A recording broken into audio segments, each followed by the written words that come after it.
प्यारे बच्चों, आप सभी को आपका YouTube channel study with Parashuram में स्वागत है। और मैं हूं परशुराम और आज लेकर आया हूं एक नया पाठ रोबोट जैसे पहला भाग है। और जैसे इससे ही पहले बच्चों मेरे YouTube चैनल पर 11 पाठ के वीडियोस है, आप जरूर देखना। और व्याकरण संबंधित थे और विगत वर्ष के प्रश्न पत्रिका के संबंधित थे, पासिंग पैकेज के सीरीज से संबंधित थे। बहुत कुछ वहां पर आपको 76 वीडियो मिलेंगे। वो 76 वीडियो है ना, आपके पढ़ाई में बहुत ही लाभकारी है। जरूर देखना। सभी तथ्यों को आसान तरीके से समझाने के लिए एक भरसक प्रयास में किया हूँ। और पाठ का विवरण भी आपको कन्नड़ में मिलेगा। ವಿದ್ಯಾರ್ಥಿಗಳೇ, ನಿಮ್ಮದೇ ಆಗಿರತಕ್ಕಂಥ ಯೂಟ್ಯೂಬ್ ಚಾನಲ್ ಸ್ಟಡಿ ವಿತ್ ಪರಶುರಾಮ್ಗೆ ಸ್ವಾಗತವನ್ನು ಕೋರ್ತೀನಿ. ಸೊ ಇದಕ್ಕಿಂತ ಮುಂಚೆ 11 ಪಾಠಗಳ ವಿಡಿಯೋಗಳಿದ್ದಾವೆ, ತಪ್ಪದೇ ನೋಡಿ. ಹೆಚ್ಚು ಅಂಕಗಳನ್ನು ಪಡೆಯಲು ಇವುಗಳು ಸಹಕಾರಿ ಆಗ್ತವೆ ಅಂತ ಹೇಳ್ತೀನಿ. पाठವನ್ನು ಪ್ರಾರಂಭಿಸೋಣ. बच्चों, पहले इस पाठ में हम पढ़ेंगे कि विधा, आश्रय और लेखक पर। बच्चों, रोबोट है और रोबोट यह तो अंग्रेजी भाषा का शब्द है। और रोबोट को हम हिंदी में कहते हैं कि यंत्र मानव कहते हैं। क्या कहते हैं बच्चों? यंत्र मानव। और यह रोबोट एक कहानी विधा का है। और इस कहानी के कहानीकार है कि डॉक्टर प्रदीप मुखोपाध्याय। और प्रदीप मुखोपाध्याय जी का उपनाम है बच्चों आलोक है। यहाँ तक तो बात आपको समझी होगी. ಸೊ ವಿದ್ಯಾರ್ಥಿಗಳಿಗೆ ರೋಬೋಟ್ ಅಂತಕ್ಕಂಥದ್ದು ಆಂಗ್ಲ ಭಾಷೆಯ ಪದ. ಸೊ ಈ ರೋಬೋಟ್ ಅನ್ನು ನಾವು ಹಿಂದಿಯಲ್ಲಿ ಯಂತ್ರ ಮಾನವ ಅಂತ ಕರಿತೀವಿ. ಈ ಪಾಠವು ಕಹಾನಿ ವಿಧದವಾಗಿದೆ. ಈ ಕಥೆಯನ್ನು ಬರೆದಿರ್ತಕ್ಕಂಥ ಡಾಕ್ಟರ್ ಪ್ರದೀಪ್ ಮುಖೋಪಾಧ್ಯಾಯ. ಅವರ ಒಂದು ಕಾವ್ಯನಾಮ ಅಥವಾ ಉಪನಾಮ ಏನಪ್ಪಾ ಅಂದ್ರೆ आलोक. आगे बच्चों, छात्रों को इस पाठ के द्वारा समझाया जाता है कि मशीन कभी भी मनुष्य का स्थान नहीं ले सकता। यानी इस कहानी के द्वारा यह आपको समझाने के लिए एक प्रयास किया कि जो मशीनें, जो यंत्र कहते, वह मनुष्य का स्थान कभी भी नहीं भरता है। आगे है, मनुष्य का महत्व कभी भी कम नहीं होता है।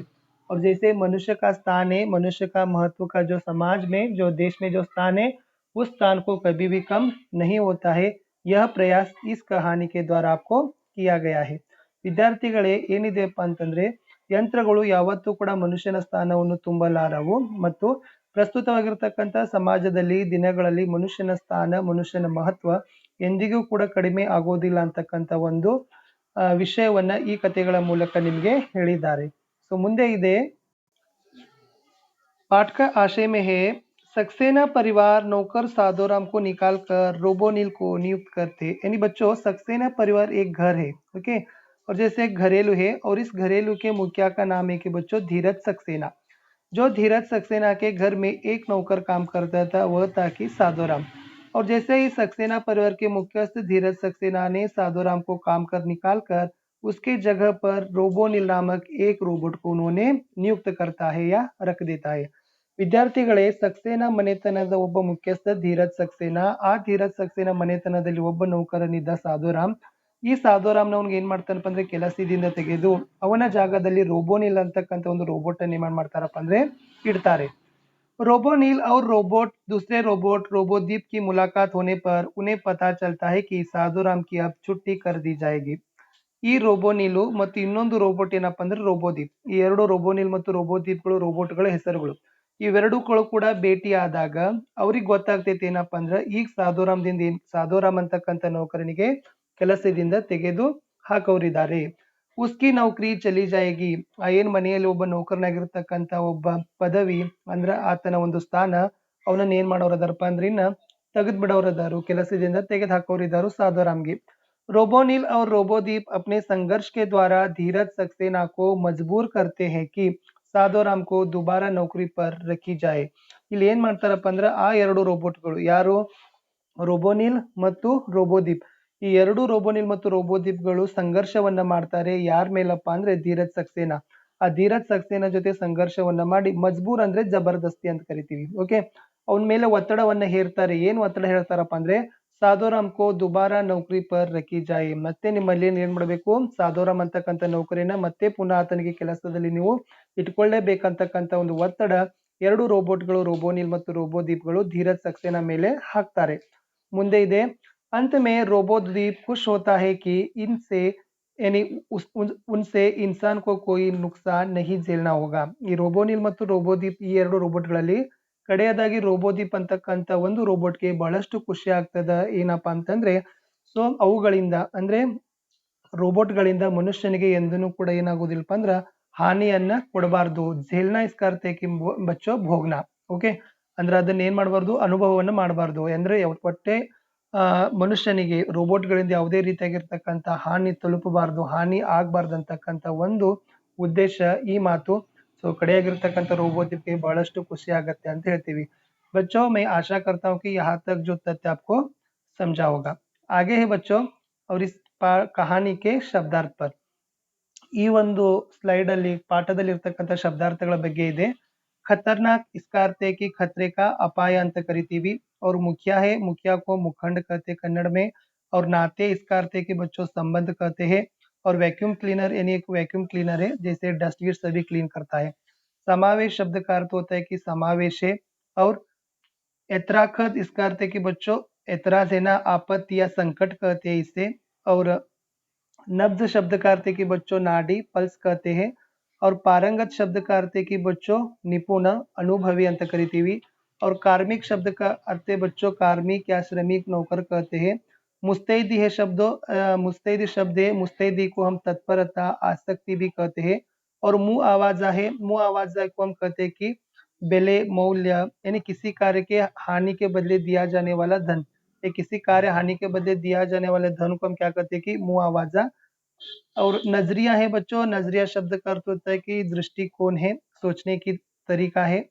और आगे है मंत्रण है, मंत्रण इसका अर्थ है कि विचार विमर्शन करना. अनुबंध शब्द का अर्थ होता है कि बच्चों ಒಪ್ಪಂದ. और ओपेरली है ना बच्चों, यहाँ पर एक सूरत शब्द है, देखो सूरत इसका अर्थ है कि शक्ल या चेहरा कहते हैं. और मंजूर शब्द का अर्थ है कि स्वीकार करना. और संपर्क यानी मेल या संयोग आना. अवगत करना इसका अर्थ है कि जाना हुआ. और धात्विक शब्द का अर्थ है कि धातु से बने हुए. और परिपंथ है ना बच्चों, वह जो रास्ता रोके हुए हो, यानी वह जो रास्ता रोके उसे कहते हैं कि परिपंथ. ದಾರಿಗೆ ಅಡ್ಡವಾದದ್ದು ಅಂತ ನಾವು ಕನ್ನಡದಲ್ಲಿ ಕರಿತೀವಿ. और एकाएक इसका शब्द है कि बच्चों अचानक है. आपातकालीन इसका अर्थ है कि संकटकालीन है.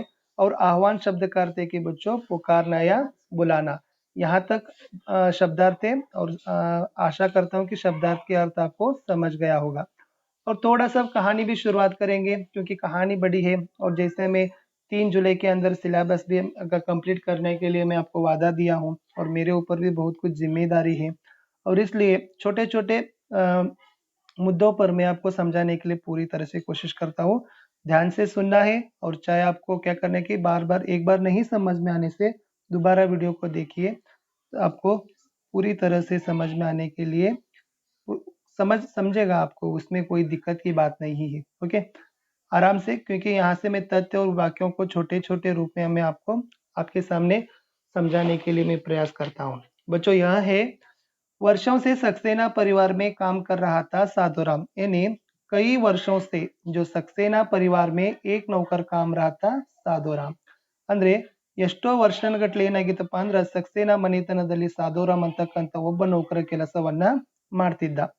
अचानक एक दिन चलती बस से गिरकर खतरनाक चोट आ गई, यानी अचानक ही एक दिन क्या हो गई कि चलती बस से साधुराम गिर गया और उसे बहुत ही खतरनाक यानी भयानक अपायकारी चोट आ गई साधुराम को. ಅಚಾನಕ್ ಅಂದ್ರೆ ಒಮ್ಮಿಂದೊಮ್ಲೆ ಏನಾಗತ್ತಪ್ಪ ಅಂತಂದ್ರೆ ಸಾಧುರಾಮ್ ಆಕಸ್ಮಿಕವಾಗಿ ಒಂದು ದಿನ ಏನು ಚಲ್ತಿ ಬಸ್ ಹೋಗ್ತಕ್ಕಂಥ ಬಸ್ಸಿನಿಂದ ಕೆಳಗಡೆ ಬಿದ್ದು ಏನ್ ಮಾಡಪ್ಪ ಅಂದ್ರ ಬಹಳಷ್ಟು ಅಪಾಯಕರವಾಗಿರ್ತಕ್ಕಂಥ ಭಯಂಕರವಾಗಿರ್ತಕ್ಕಂಥ ಒಂದು ಪೀಡೆಗೆ ನೋವಿಗೆ ಅವನು ಒಳಗಾದ. उसे अस्पताल में भर्ती करना पड़ा. जैसे साधुराम को क्या करना पड़ा, बहुत ही बड़ी चोट लगी, इस कारण उसे तुरंत ही अस्पताल में प्रवेश देना पड़ा. ಸೊ ಅದಕ್ಕಾಗಿ ಅವನಿಗೆ ಏನ್ ಮಾಡ್ತಾರಪ್ಪ ಅಂದ್ರೆ ಧೀರಜ್ ಸಕ್ಸೇನಾ ಅವರನ್ನ ಆಸ್ಪತ್ರೆಯಲ್ಲಿ ದಾಖಲವನ್ನ ಮಾಡ್ತಾರ. ಸಕ್ಸೇನಾ ಪರಿವಾರ ಬಡಾ ಥಾ, ಈ ಒಂದು ಸಕ್ಸೇನಾ ಪರಿವಾರ ಏನಿದೆ ಅಲ್ಲಪ್ಪ ಅಂದ್ರೆ ಮನೆತನ ಅದು ಬಹಳಷ್ಟು ರೀತಿಯಾಗಿರ್ತಕ್ಕಂಥ ದೊಡ್ಡದಾಗಿತ್ತು. ಅಲ್ಲಿ बेटे बेटियों नाती पोतों से घर में हमेशा रौनक और चहल पहल बनी रहती. ಎಷ್ಟೊಂದು ರೀತಿಯಾಗಿರ್ತಕ್ಕಂಥ ದೊಡ್ಡದಾಗಿತ್ತಪ್ಪ ಅಂದ್ರೆ ಬೇಟೆ ಬೇಟಿಯ ಅಂದ್ರೆ ಮಕ್ಕಳು ಮಗಳಾಗಿರಬಹುದು, ನಾತಿ ಪೋತೋ ಅಂದ್ರೆ ಮರಿ ಮಕ್ಕಳುಗಳ ಸಹಿತ ಏನಾಗಿತ್ತಪ್ಪ ಅಂತಂದ್ರ ಅವ್ರ ಮನೆಯಿಂದ. ರೌನಕ್ शब्द का अर्थ होता है कि बच्चों चमक धमक या जमखट कहते हैं. जमखट ಅಂದ್ರೆ ತುಂಬಿ ತುಳುಕ್ತಿತ್ತು. ಯಾವತ್ತೂ ಕೂಡ ಅವ್ರ ಮನೆಯಲ್ಲಿ ಬೇಟೆ ಬೇಟಿಯ ನಾತಿ पोतों से ತುಂಬತಿತ್ತು.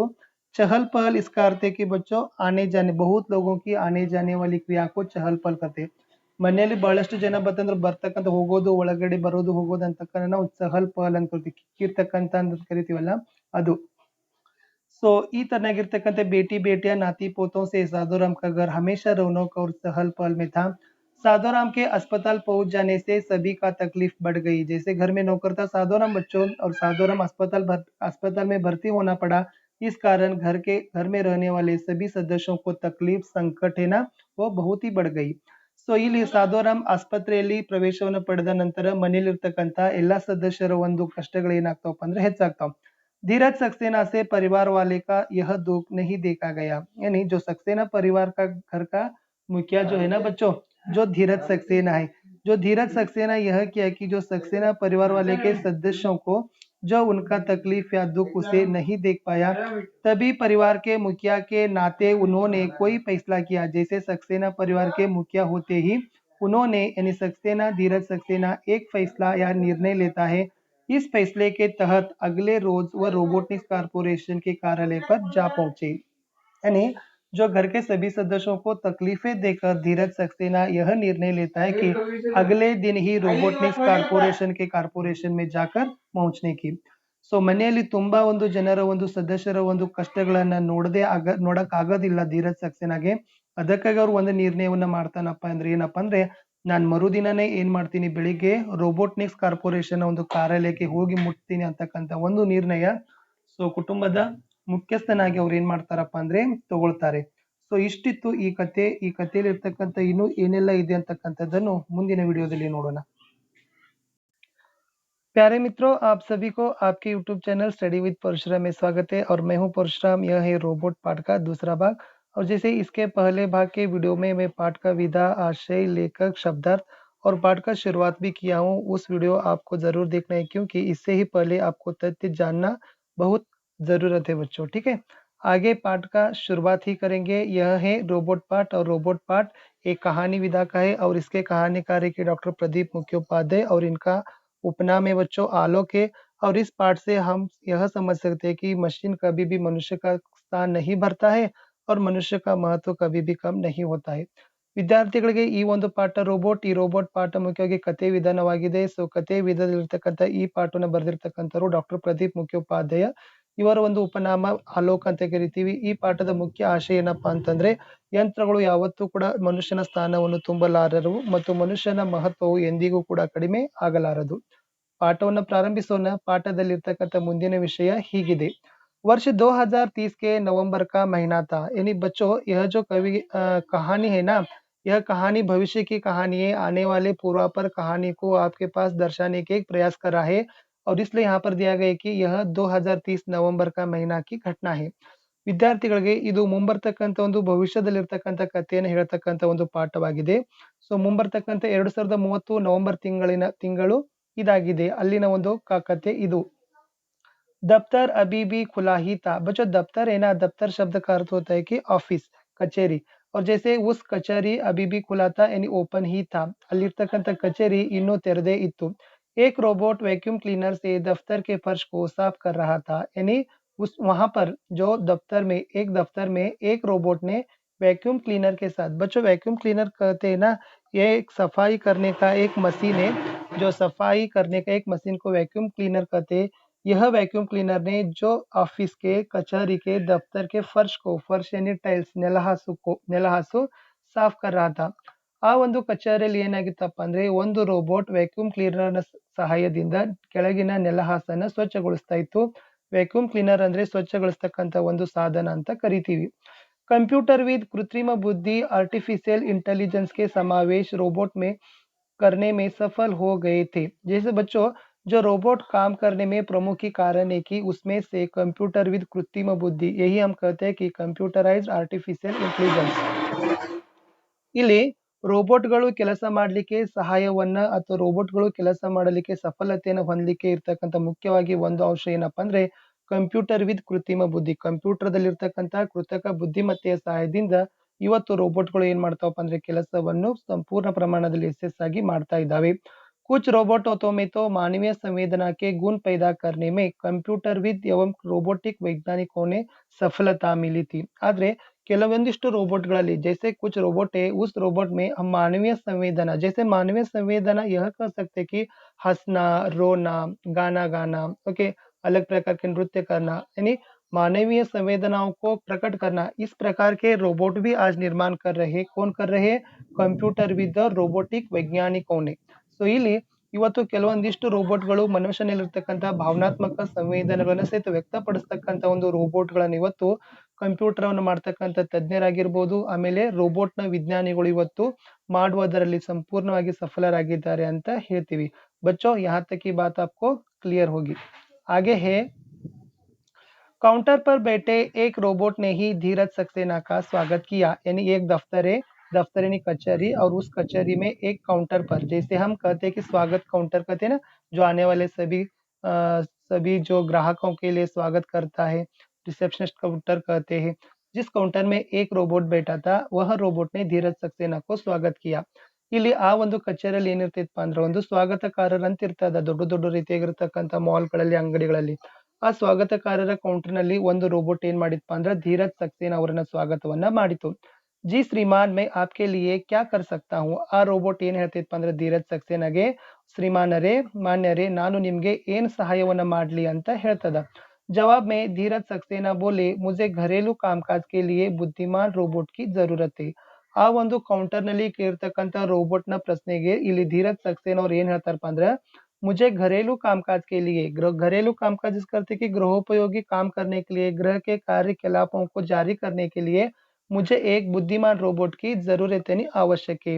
ಆ ಒಂದು ಕೌಂಟರ್ನಲ್ಲಿರ್ತಕ್ಕಂಥ ರೋಬೋಟ್ಗೆ ಧೀರಜ್ ಸಕ್ಸೇನಾ ಅವ್ರು ಏನ್ ಹೇಳ್ತಾರಪ್ಪ ಅಂದ್ರೆ, ನನಗೆ ಮನೆಯಲ್ಲಿರ್ತಕ್ಕಂಥ ಕೆಲಸಗಳನ್ನ ಮಾಡಲು ಒಂದು ಬುದ್ಧಿಮಾನವಾಗಿರ್ತಕ್ಕಂಥ ಬುದ್ಧಿಮತ್ತೆಯ ಒಂದು ರೋಬೋಟ್ನ ನನಗೆ ಅವಶ್ಯಕತೆ ಇದೆ ಅಂತ ಧೀರಜ್ ಸಕ್ಸೇನಾ ಅವರು ಹೇಳ್ತಾರೆ. ಯಹ ಸುನ್ಕರ್ ಕೌಂಟರ್ ಪರ್ ಬೇಟಾ ರೋಬೋಟ್ ಬೋಲಾ. ಸೊ ಈ ಮಾತನ್ನ ಕೇಳಿ ಆ ಕೌಂಟರ್ ನಲ್ಲಿ ಇರ್ತಕ್ಕಂಥ ರೋಬೋಟ್ ಉತ್ತರವನ್ನ ಕೊಡ್ತದ. लेकिन घरेलू कामकाज के लिए बुद्धिमान रोबोट क्यों, अब साधारण रोबोट से भी काम चला सकते हैं. ಅದೇನ್ ಹೇಳ್ತೈತಪ್ಪ ಅಂತಂದ್ರೆ, ನೀವು ಬರೀ ಮನಿ ಕೆಲಸ ಅಷ್ಟೇ ಮಾಡೋರಿದ್ರಿ ಅಂತ ತಿಳ್ಕೊಳ್ರಿ, ಅದಕ್ಕಾಗಿ ನೀವು ಒಂದು ಸಾಧಾರಣ ರೋಬೋಟ್ ನಿಂದನೂ ಕೂಡ ಕೆಲಸ ಮಾಡಬೇಕು. ಅದಕ್ಕಾಗಿ ನೀವು ಯಾಕೆ ಬುದ್ಧಿಮಾನ್ ರೋಬೋಟ್ ತಗೋತೀರಿ ಅಂತಕ್ಕಂಥ ಒಂದು ಮಾತು ಏನ್ ಮಾಡ್ತೈತಪ್ಪ ಅಂದ್ರ ಕೌಂಟರ್ ನಲ್ಲಿ ಕುಳಿತಿರ್ತಕ್ಕಂಥ ರೋಬೋಟ್ सो धीरज सक्सेना ಅವ್ರಿಗೆ ಹೇಳ್ತದ. बच्चों यहाँ तक की बात भी शायद आपको क्लियर हुआ है। आगे है, दरअसल मुझे बुद्धिमान रोबोट चाहिए. इसका मतलब दरअसल यानी आवश्यक ही, मुझे आवश्यक ही क्या है कि बुद्धिमान रोबोट ही चाहिए. धीरज सक्सेना कहते हैं, मेरे नाती पोतों को होमवर्क कराने के लिए, और जैसे ही मेरा एक वर्ड प्रोसेसर काम संभालने के लिए भी. यानी वहां पर कहते हैं कि जो ನನ್ನ ಮೊಮ್ಮಕ್ಕಳಿಗೆ, नाती पोतों यानी ಮೊಮ್ಮಕ್ಕಳಿಗೆ होमवर्क करने के लिए, जैसे गृह कार्य कराने के लिए, और खुद ही धीरज सक्सेना ने वर्ड प्रोसेसर काम करते थे, वह वर्ड प्रोसेसर काम भी संभालने के लिए क्या था कि जो धीरज सक्सेना के लिए बुद्धिमान रोबोट की आवश्यकता थी. ಇಲ್ಲಿ ಸೊ ಧೀರಜ್ ಸಕ್ಸೇನಾ ಅವ್ರಿಗೆ ಬುದ್ಧಿಮಾನ್ ರೋಬೋಟೇ ಏಕೆ ಬೇಕು ಅನ್ನೋದಕ್ಕೆ ಒಂದು ಎರಡು ಕಾರಣಗಳನ್ನ ಕೊಟ್ಟಿದ್ದಾರೆ. ಒಂದನೇದು, ಅವರ ಮನೆಯಲ್ಲಿರ್ತಕ್ಕಂಥ ಮರಿಮಕ್ಕಳಿಗೆ, ಮೊಮ್ಮಕ್ಕಳ ಒಂದು ಮನೆ ಕೆಲಸ, ಗೃಹ ಕಾರ್ಯ, ಹೋಮ್ವರ್ಕ್ ಅನ್ನ ಮಾಡಿಸೋದು. ಎರಡನೇದು, ಧೀರಜ್ ಸಕ್ಸೇನಾ ಅವರು ವರ್ಡ್ ಪ್ರೊಸೆಸರ್ ಅಂತ ಒಂದು ಶಬ್ದ ಇದೆ. ಇಲ್ಲಿ ವರ್ಡ್ ಪ್ರೊಸೆಸರ್ ಅಂದ್ರೆ ಏನಪ್ಪಾ ಅಂತಂದ್ರೆ, ಕಂಪ್ಯೂಟರ್ ನಲ್ಲಿ ಮೈಕ್ರೋಸಾಫ್ಟ್ ಆಫೀಸ್ ಅಂತೀವಿ, ಅದ್ರಲ್ಲಿ ಏನೋ ಒಂದು ಕೆಲಸಗಳನ್ನ ಮಾಡೋದು. ಅದು ವರ್ಡ್ ಅಲ್ಲಿ ಆಗಿರ್ಬೋದು, ಎಕ್ಸೆಲ್ ಸೀಟ್ ಅಲ್ಲಿ ಆಗಿರ್ಬೋದು, ಪವರ್ ಪಾಯಿಂಟ್ ಅಲ್ಲಿ ಆಗಿರ್ಬೋದು. ಈ ತರನಾಗಿ ವರ್ಡ್ ಪ್ರೊಸೆಸರ್ ಕೆಲಸವನ್ನ ನಿರ್ವಹಣೆ ಮಾಡೋ ಸಲುವಾಗಿನೂ ಕೂಡ ಧೀರಜ್ ಸಕ್ಸೇನಾ ಅವರಿಗೆ ಬುದ್ಧಿಮಾನ್ ರೋಬೋಟ್ ನ ಅವಶ್ಯಕತೆ ಇತ್ತು. ಈ इमेज ನಲ್ಲಿ ನಾವು ಕೊಟ್ಟಿದ್ದಾರೆ. सो ಇವರೇ ಏನಪ್ಪಾ ಅಂದ್ರೆ धीरज सक्सेना, और जैसे उन्होंने दफ्तर को आते हैं और दफ्तर पर आकर वहां पर काउंटर पर एक रोबोट बैठा हुआ है, और यह रोबोट ने धीरज सक्सेना को स्वागत करते हैं, और यह रोबोट पूछता है कि श्रीमान मैं आपके लिए क्या सहायता कर सकता हूँ.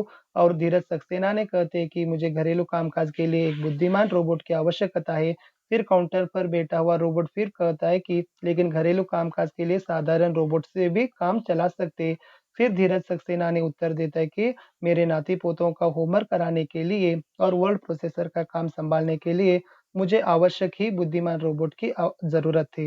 यहाँ तक तो बात क्लियर हो गया.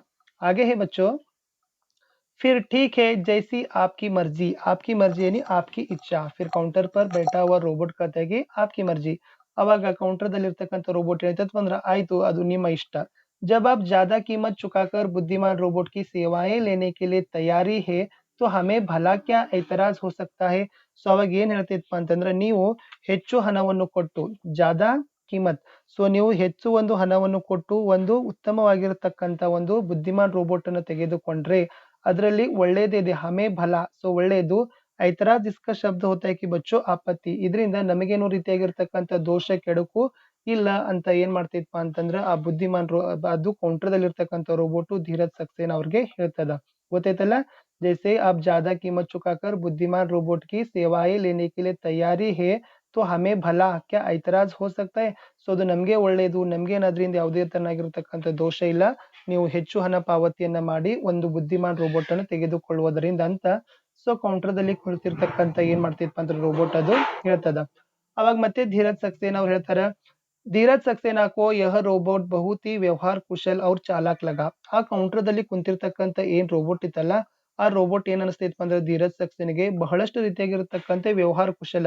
ಅಂದ್ರೆ ವ್ಯವಹಾರದಲ್ಲಿ ಮಾಡ್ಲಿಕ್ಕೆ ಒಂದು ಬಹಳಷ್ಟು ಚಾಕಚಕ್ಯತೆ, ಅಷ್ಟೇ ಅಲ್ಲದೆ ಚಾಲಾಕ್ ಅಂದ್ರೆ ಬಹಳಷ್ಟು ಬುದ್ಧಿಮಾನನು ಕೂಡ ಅಂತ ಏನಾಯ್ತಪ್ಪ ಅಂದ್ರ ಅನಿಸ್ತದ ಧೀರಜ್ ಸಕ್ಸೇನಾಗೆ. सचमुच ग्राहक की नब्ज पकड़ने की कला में वह पारंगत लगता था. ಅಂದ್ರೆ ಏನಾಯ್ತಪ್ಪ ಅಂತಂದ್ರ ನಬ್ಸ್ ಅಂತಂದ್ರೆ ನಾವು ನಾಡಿ ಅಂತ ಕರಿತೀವಿ. ಪಾರಂಗತ್ ಅಂದ್ರೆ ಏನಪ್ಪಾ ಅಂದ್ರೆ ನಿಪುಣ ಅಂತ ಕರಿತೀವಿ. ಸೊ ನಿಜಕ್ಕೂ ಕೂಡ ಯಾರು ಗ್ರಾಹಕರು ವಸ್ತುಗಳನ್ನ ಖರೀದಿ ಮಾಡ್ಲಿಕ್ಕೆ ಬರ್ತಾರಲ್ಲ, ಅವರ ಮನಸ್ಸನ್ನು ಏಕೀಕರಣವನ್ನ ಮಾಡಿ ಒಟ್ಟಾರೆಯಾಗಿ ಆ ವಸ್ತುಗಳನ್ನ ಅವ್ರು ತಗೊಳ್ಳೇಬೇಕಂತಕ್ಕಂಥ ಒಂದು ವ್ಯವಹಾರ ಕುಶಲ ಮತ್ತು ಅಷ್ಟೊಂದು ಬುದ್ಧಿಮತ್ತೆ ಆಗಿರ್ತಕ್ಕಂಥ ರೋಬೋಟ್ ಆ ಧೀರಜ್ ಸಕ್ಸೇನಾಗೆ ಕೌಂಟರ್‌ದಲ್ಲಿ ಕೂತಿರ್ತಕ್ಕಂಥ ರೋಬೋಟ್ ಏನ್ ಮಾಡ್ತದಪ್ಪ ಅಂದ್ರ ಅವರಿಗೆ ಗೊತ್ತಾಗ್ತದ. ಸೊ ಇಷ್ಟು ಇತ್ತು ಈ 2 ಸಾಲುಗಳಲ್ಲಿ. ಮುಂದೆ ಇದೆ उस दिन दोपहर को ही कंपनी का एक कार्मिक जो एक रोबोट ही था सक्सेना परिवार में काम करने के लिए रोबोट को छोड़ गया.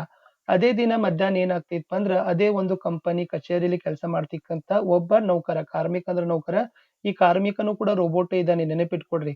जो भी एक रोबोट ही था ಅದು ಒಂದು ರೋಬೋಟ್ ಇದೆ.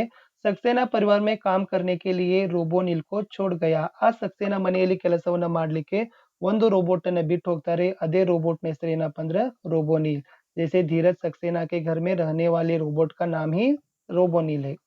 जिस रोबोट का ऑर्डर धीरज सक्सेना ने दिया था उसी का नाम रोबोनिल था.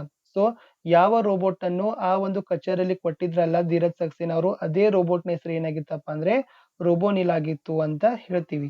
ಸೊ ಇಷ್ಟು ಇತ್ತು ವಿದ್ಯಾರ್ಥಿಗಳಿಗೆ ರೋಬೋಟ್ ಪಾಠದಲ್ಲಿರ್ತಕ್ಕಂಥ 2ನೇ ಭಾಗದಲ್ಲಿರ್ತಕ್ಕಂಥ ವಿಷಯಾಂಶ. ಬಹಳಷ್ಟು ಸಂಕ್ಷಿಪ್ತವಾಗಿ ಮತ್ತು ಸರಳವಾಗಿ ನಿಮ್ಮ ಮುಂದೆ ನಾನು ವಿಷಯವನ್ನು ಪ್ರಸ್ತಾಪವನ್ನ ಮಾಡಿದ್ದೀನಿ. ಸೊ ತಮಗೆ ನಿಜಕ್ಕೂ ತಿಳಿದಿದೆ ಅಂತಕ್ಕಂಥ ಒಂದು ಭಾವನೆ, ಆಶೆ ನನ್ನದಾಗಿರುತ್ತೆ. ಸೊ ಇಷ್ಟ ಆದ್ರೆ ಲೈಕ್, ಚಾನಲ್ ಸಬ್ಸ್ಕ್ರೈಬ್ ಮಾಡ್ಲಿಕ್ಕೆ ಮರೆಯದಿರಿ. ಗೆಳೆಯರಿಗೆ ಶೇರ್ ಮಾಡಿ ಉತ್ತಮ ರೀತಿಯಾಗಿರ್ತಕ್ಕಂಥ ಅಧ್ಯಯನವನ್ನ ಮಾಡಿ ಅಂಕಗಳನ್ನ ಗಳಿಸಿಕೊಳ್ಳಿ.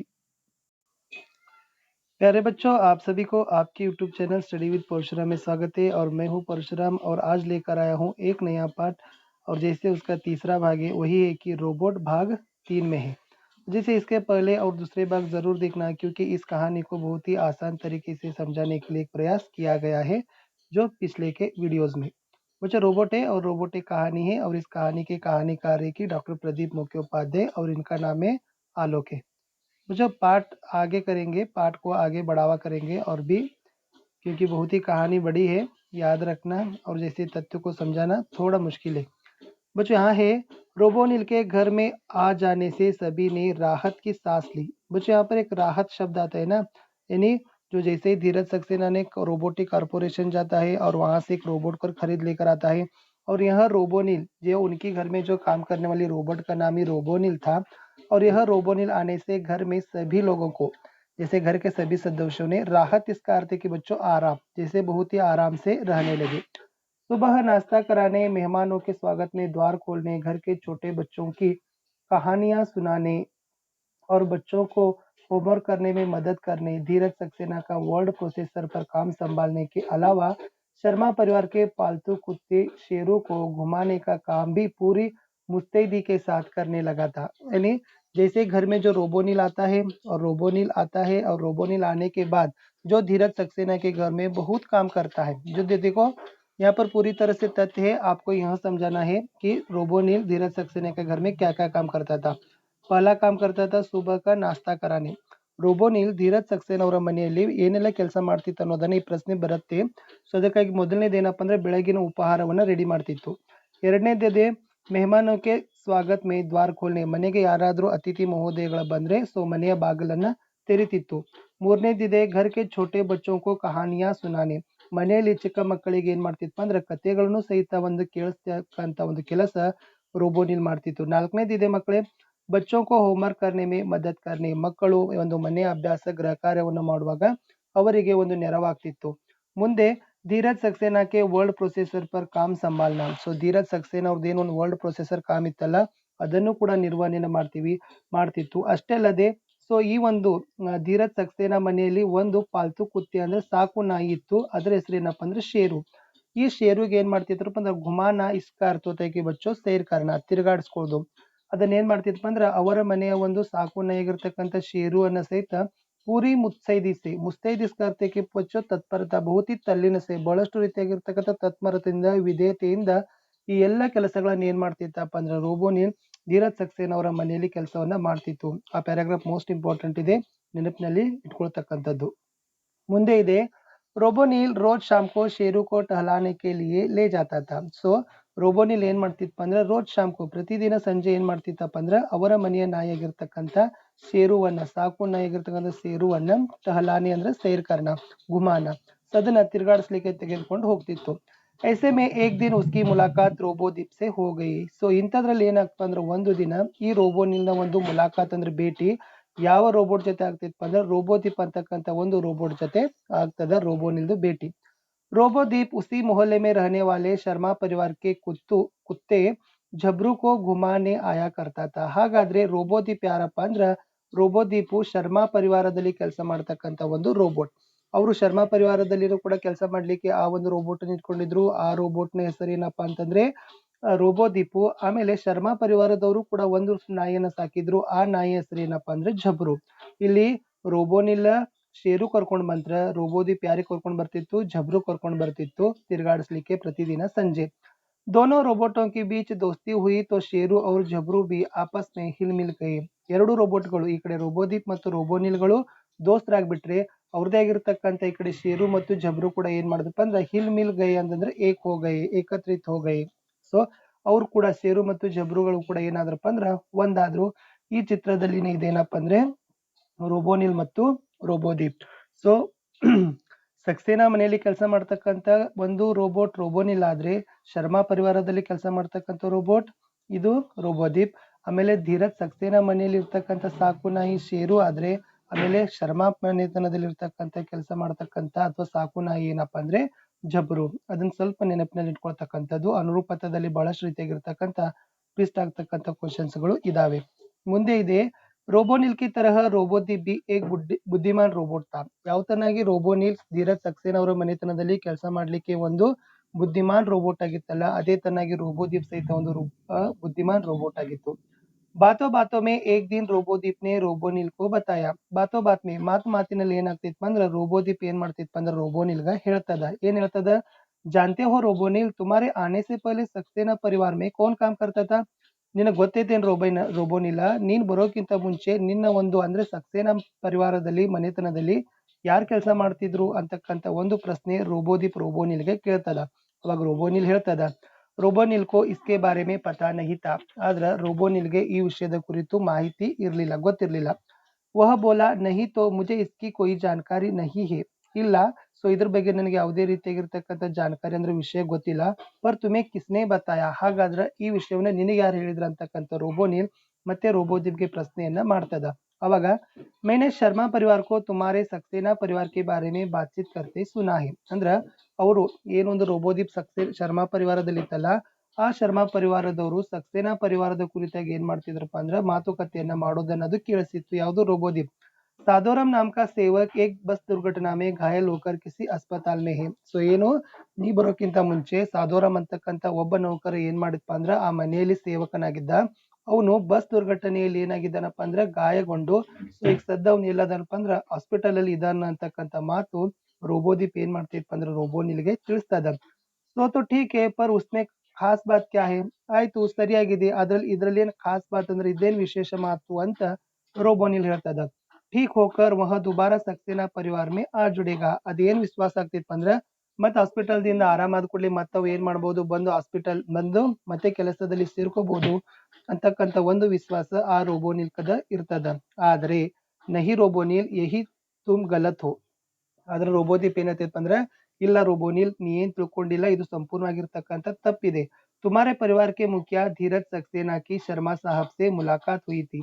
ಸೊ ನಿನ್ನ ಪರಿವಾರದ ಮುಖ್ಯಸ್ಥ ಯಾರು, ಸಕ್ಸೇನಾ ಪರಿವಾರದ ಮುಖ್ಯಸ್ಥ ಧೀರಜ್ ಸಕ್ಸೇನಾ ಅವರು ಆಮೇಲೆ ಇವ್ರು ಏನ್ ಮಾಡಿದಾರಪ್ಪ ಅಂದ್ರೆ ಶರ್ಮಾ ಸಾಹಬ್, ಇವರು ಶರ್ಮಾ ಪರಿವಾರದ ಮುಖ್ಯಸ್ಥ ಶರ್ಮಾ ಸಾಹಬ್ ಅವರಿಬ್ರು ಏನಾಗಿದಾರಪ್ಪ ಅಂತಂದ್ರೆ ಭೇಟಿಯಾಗಿದ್ದಾರೆ. उन्होंने बताया कि अब साधुराम की छुट्टी करने वाले हैं. ಸೊ ಅವ್ರು ಏನ್ ಹೇಳಿದಾರಪ್ಪ ಅಂದ್ರೆ ಧೀರಜ್ ಸಕ್ಸೇನಾ ಶರ್ಮಾ ಸಾಹಬ್ ಮುಂದೆ ಇನ್ನು ಮುಂದೆ ನಾವ್ ಏನ್ ಮಾಡಾರದೀವಪ್ಪ ಅಂದ್ರ ಸಾಧುರಾಮ್ಗ छुट्टी कराने वाले इस कार्य की बच्चों काम से निकालना. ಓಕೆ ಅಂದ್ರೆ ಕೆಲಸದಿಂದ ನಾವು ಅವ್ರನ್ನ ತೆಗೆದು ಹಾಕವ್ರಿದೀವಿ ಅಂತಕ್ಕಂಥ ಮಾತನ್ನ ಕೇಳಿಸಿಕೊಂಡಿರ್ತಕ್ಕಂಥ ರೋಬೋದೀಪ್ ಎಲ್ಲ ಏನ್ ಮಾಡಾಕತ್ತೈತಪ್ಪ ಅಂದ್ರೆ ರೋಬೋನಿಲ್ಗೆ ಅದು ತಿಳಿಸ್ಲಿಕ್ಕೆ ಪ್ರಯತ್ನವನ್ನ ಮಾಡ್ತಾ ಇದೆ. ಇಷ್ಟು ಇತ್ತು ಈ ಕಥೆ, ಒಂದು ತುಂಬಾ ಸರಳವಾಗಿ ನಾನು ನಿಮ್ಗೆ ಹೇಳಿದ್ದೀನಿ. ಸೊ ನಿಮ್ಗೆ ತಿಳಿದಿದೆ ಅಂತ ಅನ್ಕೊಂಡಿದ್ದೀನಿ. ಸಿಗುವ ಇನ್ನೊಂದು ಮುಂದಿನ ಒಂದು ವಿಡಿಯೋದಲ್ಲಿ. प्यारे बच्चों, आप सभी को आपके YouTube channel study with Parashuram में स्वागत है और मैं हूं परशुराम और आज लेकर आया हूँ रोबोट पाठ का चौथा भाग और इसके ही पहले आपको 3 भाग जरूर देखना है। और चलो नहीं है तो आप कृपया मेरे चैनल को लाइक शेयर सब्सक्राइब करने के लिए न भूलिए। और ये तो कहानी है रोबोट पढ़ रहे, और रोबोट कहानी का अगला जो भाग है वो देखेंगे। देखो इस प्रकार है। सुनकर रोबोनील चौंक गया। चौंक गया इसका अर्थ है कि बच्चों आश्चर्यचकित होना, यानी रोबोदीप की बातें सुनकर रोबोनील आश्चर्यचकित हो गया. ರೋಬೋದೀಪನ ಮಾತುಗಳನ್ನ ಕೇಳಿ ರೋಬೋನಿಲ್ ಆಶ್ಚರ್ಯಚಕಿತಗೊಂಡಿತು. बोला क्या कहा तुमने? वे लोग साधुराम की छुट्टी करने वाले हैं, पर क्यों? ಅದೇನ್ ಹೇಳ್ತೈತಪ್ಪ ಅಂದ್ರೆ ರೋಬೋನಿಲ್ ರೋಬೋ ಜೊತೆಗೆ क्या कहा तुमने, ನೀನೇನ್ ಹೇಳಿದಿ? वे लोग साधुराम की छुट्टी करने वाले हैं, ಅವರು ಸಾಧುರಾಮ್ನಿಂದ ಕೆಲಸಕ್ಕೆ ತೆಗೆಯವರಿದ್ದಾರೆ, ಪರ್ ಕ್ಯೂ ಆದ್ರೆ ಏಕೆ ಅಂತ ರೋಬೋನಿಲ್ ಏನ್ ಮಾಡ್ತೈತಿ ಅಂದ್ರೆ ರೋಬೋದೀಪ್ಗೆ ಪ್ರಶ್ನೆಯನ್ನ ಮಾಡ್ತೈತಿ.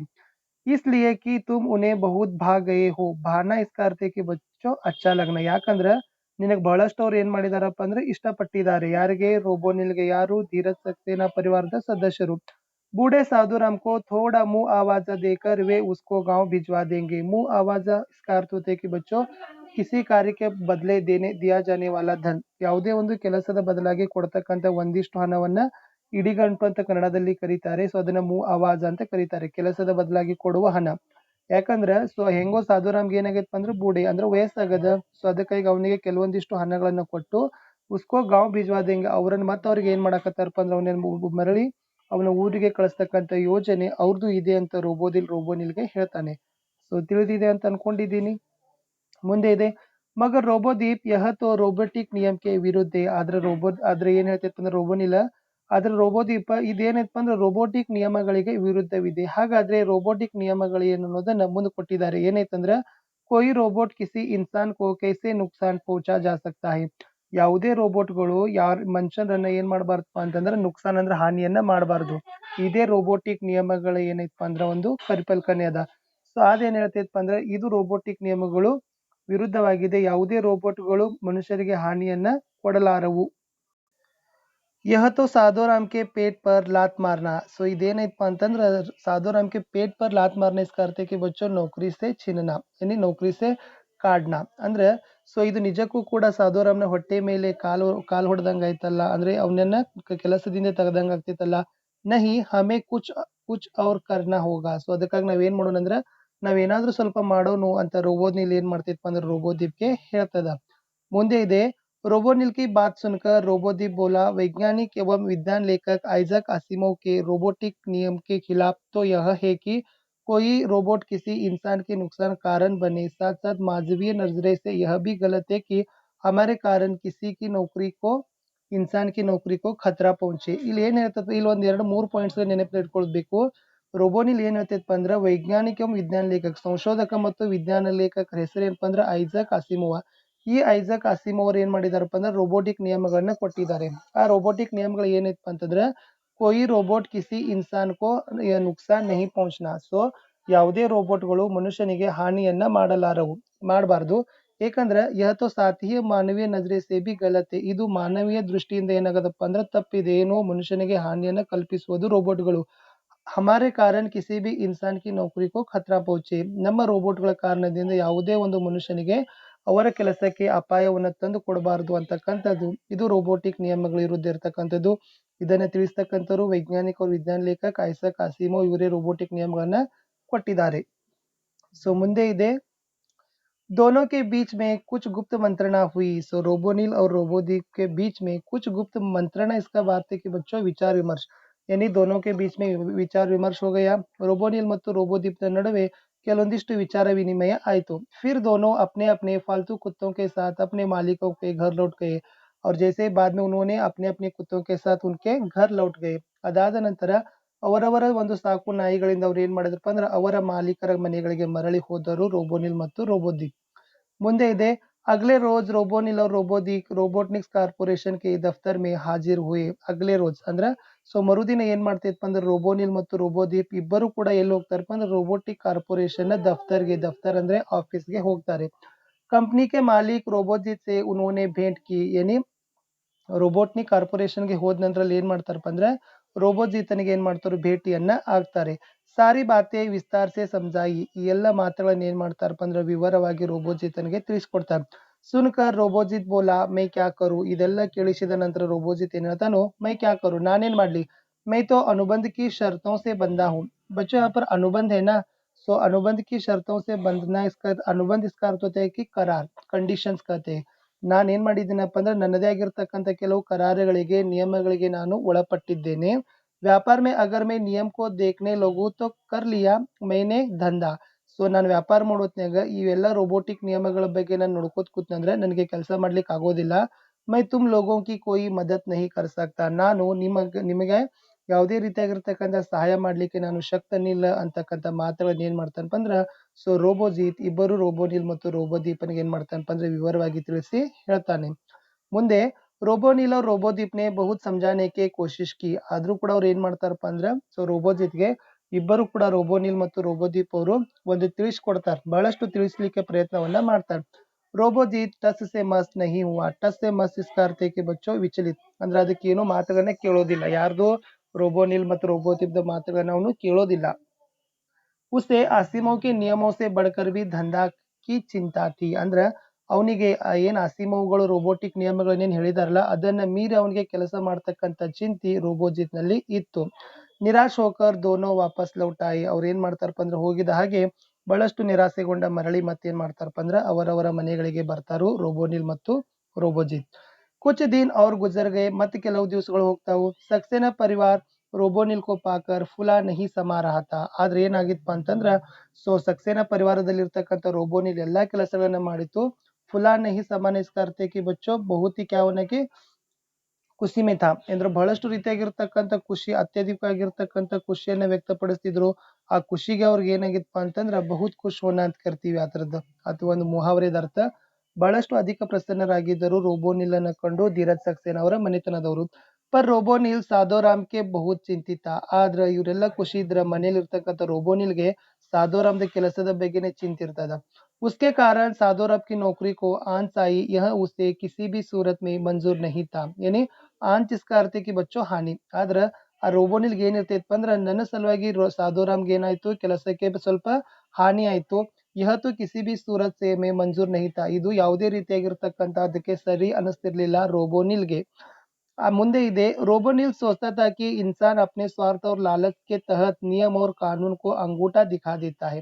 ರೋಬೋನಿಲ್ ಏನ್ ಮಾಡ್ತಿತ್ತಪ್ಪ ಅಂತಂದ್ರ ಮನುಷ್ಯ ತನ್ನ ಸ್ವಾರ್ಥ ಮತ್ತು ಲಾಲಚ್, ಸ್ವಾರ್ಥ ಅಂದ್ರ ಸ್ವಹಿತ ಅಂತ ಅಂತೀವಿ ನಾವು, ಸ್ವಯಂ ಹಿತ, ಓಕೆ, ಲಾಭ ಅಂತೀವಿ, ಲಾಲಚ್ ಅಂದ್ರ ಲೋಭ ದುರಾಸೆ, ಇವೆರಡರಗಳಿಂದ ಇವತ್ ಮನುಷ್ಯ ಏನ್ ಮಾಡ್ತಕ್ಕಂತನಪ್ಪ ಅಂದ್ರ ನಿಯಮ ಮತ್ತು ಕಾನೂನುಗಳನ್ನ ಏನ್ ಮಾಡಕತ್ತನಪ್ಪ ಅಂದ್ರ ಮುರಿತಾ ಇದ್ದಾನೆ. पर लगता है रोबोटो में भी वह कमी पैदा हो गई, ಇದು ಮನುಷ್ಯರಲ್ಲಿ ನಾನು ಅಷ್ಟ ಕಂಡಿದ್ದೀನಿ ಸ್ವಾರ್ಥ ಮತ್ತು ಲಾಲಚ್ಗಳು, ಆದ್ರೆ ಈ ಸ್ವಾರ್ಥ ಮತ್ತು ಲಾಲಚ್ಗಳು ಇವತ್ತು ರೋಬೋಟ್ಗಳಲ್ಲೂ ಕೂಡ ಇದಾವಂತಕ್ಕಂಥ ಒಂದು ದುಃಖ ಖೇದ ರೋಬೋನಿಲ್ ಏನ್ ಮಾಡ್ತಿತ್ತಪ್ಪ ಅಂದ್ರೆ ವ್ಯಕ್ತ ಪಡಿಸ್ತದೆ. ಮುಂದೆ ಇದೆ उसी रात रोबोनिल को धीरज सक्सेना ने एक विज्ञान कथा वर्ड प्रोसेसर पर टाइप करने के लिए दे दी. ಅದೇ ದಿನ ರಾತ್ರಿ ಏನ್ ಮಾಡ್ತಿತ್ತಪ್ಪ ಅಂದ್ರೆ ಅವರ ಮನೆಯ ಮುಖ್ಯಸ್ಥನಾಗಿರ್ತಕ್ಕಂಥ ಧೀರಜ್ ಸಕ್ಸೇನಾ ರೋಬೋನಿಲ್ಗೆ ಒಂದು ವಿಜ್ಞಾನ ಕಥಾ, ಸೊ ಒಂದು ವಿಜ್ಞಾನ ಕಥಾವನ್ನ ವರ್ಡ್ ಪ್ರೊಸೆಸರ್ ಮೇಲೆಗೆ ಟೈಪ್ ಮಾಡ್ಲಿಕ್ಕೆ ಏನ್ ಮಾಡ್ತಾರಪ್ಪ ಅಂದ್ರೆ ಕೊಡ್ತಾರೆ. ಹಾಗಾದ್ರೆ ಆ ಕತೆ ಏನಿದೆ ಅನ್ನೋದನ್ನ ಇಲ್ಲಿ ಹಿಡಿದ ಸಂಕ್ಷಿಪ್ತವಾಗಿ ಏನ್ ಮಾಡಿದಾರಪ್ಪ ಅಂದ್ರೆ ಕೊಟ್ಟಿದ್ದಾರೆ. ಏನಿದೆ ನೋಡ್ರಿ ಕತೆ ಒಳಗ, ಏಕ ಘರ್ ಮೇ ನೌಕರ್ ಕೋ ಜೋ ಕಿಸಿ ಜಾನ್ಲೇವಾ ಬಿಮಾರಿ ಸೆ ಪೀಡಿತ, ಒಂದು ಮನೆಯಲ್ಲಿ ಒಬ್ಬ ನೌಕರ್ ಇದ್ದ, ಅವನಿಗೆ ಯಾವುದೇ ರೀತಿಯಾಗಿರ್ತಕ್ಕಂಥ ಒಂದು ಮಾರಣಾಂತಿಕ ಕಾಯಿಲೆಯಿಂದ ಅವನು ಪೀಡಿತನಾಗಿದ್ದ. ನಿಕಾಲ್ ಕರ್ ಉಸ್ಕಿ ಜಗಹ ಪರ್ ಏಕ್ ರೋಬೋಟ್ ಕೋ ರಖ್ ದಿಯಾ ಜಾತಾ ಹೈ, ಆ ನೌಕರನನ್ನು ತೆಗೆದು ಅವನ ಜಾಗದಲ್ಲಿ ಒಂದು ರೋಬೋಟ್ ಅನ್ನ ಇಡ್ತಾರೆ. ಕಿಸಿ ತರಹ ರೋಬೋಟ್ ಕೋ ಇಸ್ ಬಾತ್ ಕಿ ಜಾನಕಾರಿ ಮಿಲ್ ಜಾತಿ, ಯಾವುದೇ ಒಂದು ಮೂಲದಿಂದ ಈ ಎಲ್ಲ ವಿಷಯಗಳ ಕುರಿತು ಮಾಹಿತಿ ಆ ರೋಬೋಟ್ಗೆ ಸಿಗ್ತದ. तो वह रोबोटिक संघ से संपर्क में साधकर संघ को सारी बातों से अवगत करता है. ಅವಾಗ ಅದೇನ್ ಮಾಡ್ತೈತಪ್ಪ ಅಂದ್ರೆ ಅವ್ರದೇ ಆಗಿರ್ತಕ್ಕಂಥ ರೋಬೋಟಿಕ್ ಸಂಘ ಇರ್ತದ, ಆ ರೋಬೋಟಿಕ್ ಸಂಘಗಳ ಒಂದು ಸಂಪರ್ಕದಲ್ಲಿ ಹೋಗಿ ಎಲ್ಲ ಬಾತುಗಳನ್ನ ಏನ್ ಮಾಡ್ತೈತಪ್ಪ ಅಂದ್ರೆ ಅವಗत करना इस कार्य की बच्चों विवरण करना समझाना. ಸೊ ಎಲ್ಲ ಮಾತುಗಳನ್ನ ಏನ್ ಮಾಡ್ತೈತಪ್ಪ ಅಂದ್ರೆ ಅದು ಆ ರೋಬೋಟ್ ಏನ್ ಮಾಡ್ತೈತಿ ಅಲ್ಲಿ ಹೋಗಿ ಎಲ್ಲ ತಿಳಿಸಿ ಕೊಡ್ತದ. संघ रोबोटों की हड़ताल की घोषणा कर देता है. ಅವಾಗ ಆ ರೋಬೋಟಿಕ್ ಸಂಘ ಏನ್ ಮಾಡ್ತೈತಪ್ಪ ಅಂದ್ರೆ ಹಡತಾಲ್ ಅಂದ್ರೆ ಸ್ಟ್ರೈಕ್, ಕಾರ್ಯ ವ್ಯಾಪಾರ ಬಂದ್ करना. ಅವಾಗ ಆ ಸಂಘ ಏನ್ ಮಾಡ್ತೈತಪ್ಪ ಅಂದ್ರೆ ಮುಷ್ಕರಕ್ಕೆ ಕರೆಯನ್ನು ಕೊಡ್ತದ.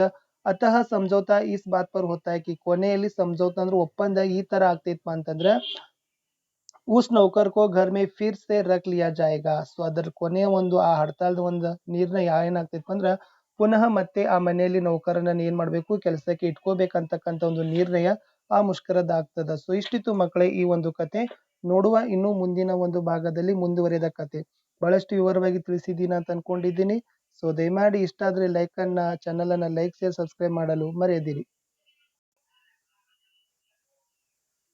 प्यारे मित्रों, आप सभी को आपके YouTube channel study with Parashuram में स्वागत है और मैं हूं परशुराम और यह है रोबोट कहानी का या पाठ का 5वां भाग है और इसका भी और भी एक भाग आएगा प्रश्नोत्तर पर, फिर कहानी पूरी तरह से कंप्लीट हो गया।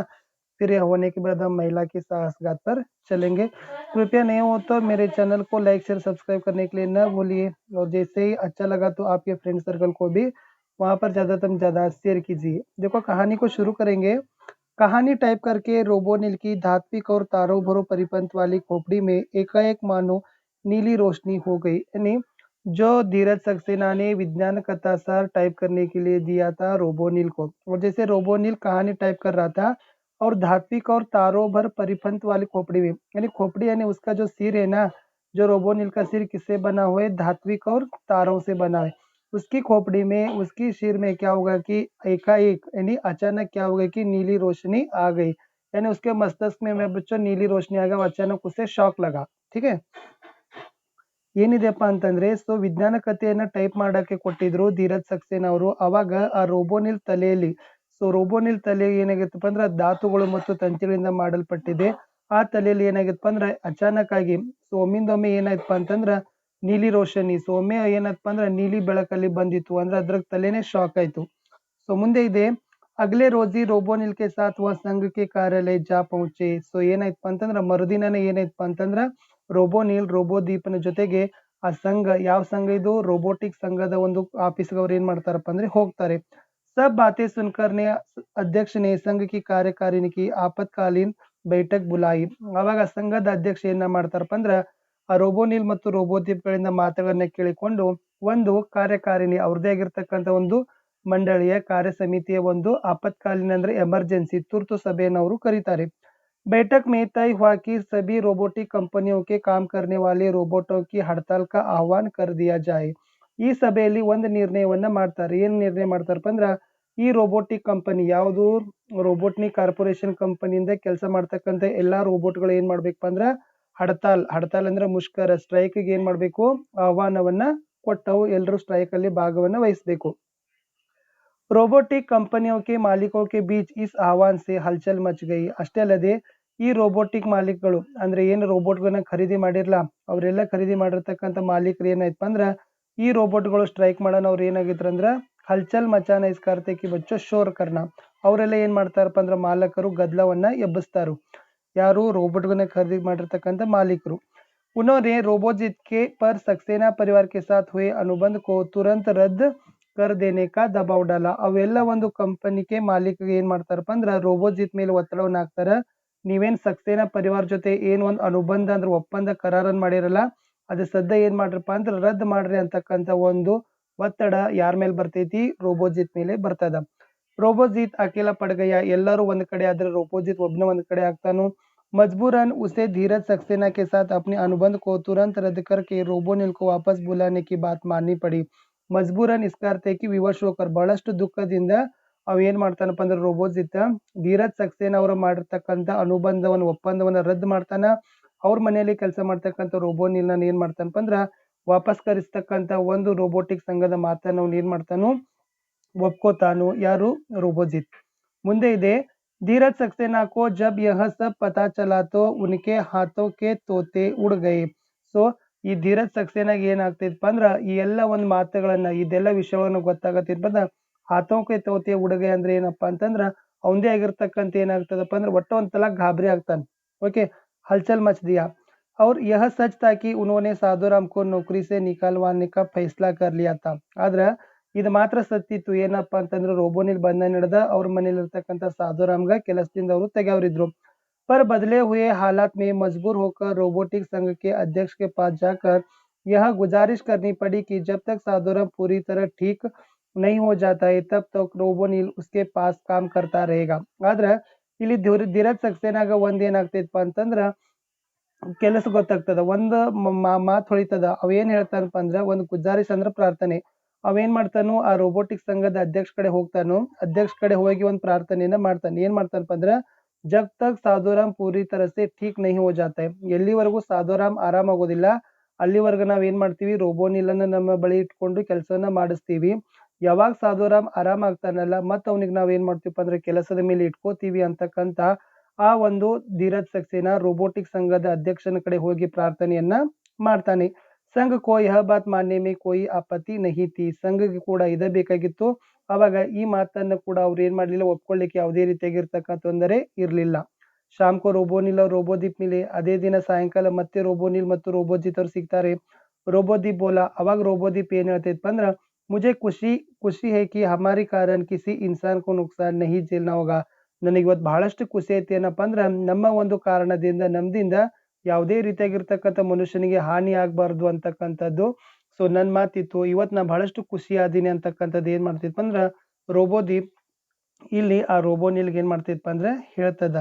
ಸೊ ಇಷ್ಟೇ ಇತ್ತು ಒಂದು ಕಥೆಯ ಒಂದು ಕಡೆಯ ಭಾಗ. ನಿಮ್ಗೆ ತುಂಬಾ ಸಿಂಪಲ್ ಆಗಿ ಆಮೇಲೆ ಇಂಪಾರ್ಟೆಂಟ್ ಆಗಿರ್ತಕ್ಕಂಥ ಫ್ಯಾಕ್ಟ್ಸ್ ಗಳನ್ನ ಹೇಳಿದೀವಿ. ಏಕೆಂದ್ರೆ ಇಲ್ಲಿ ಹೆಚ್ಚು ಎಕ್ಸ್ಪ್ಲನೇಷನ್ ಮಾಡೋದಕ್ಕಿಂತ ನಿಮ್ಗೆ ನಾವು ಎಕ್ಸಾಮಿನೇಷನ್ಗೆ ರಿಕಾಲ್ ಮಾಡ್ತಾ ಇದ್ದೀವಿ. ಒಂದು ರೀಕ್ಯಾಪ್ಚುಲೇಷನ್ ಆಲ್ರೆಡಿ ಪಾಠಗಳನ್ನ ತಾವುಗಳು ಕೂಡ ಶಾಲೆಯಲ್ಲಿ ಕಲ್ತಿದ್ದೀರಿ. ಸೊ ಜಸ್ಟ್ ಇದನ್ನ ಹೇಳೋದ್ರಿಂದ ಎಲ್ಲೋ ನಿಮ್ಗೆ ಹೆಲ್ಪ್ ಆಯ್ತು ಅನ್ಕೋತಕ್ಕಂಥ ಭಾವನೆ ನನ್ನದಾಗಿದೆ.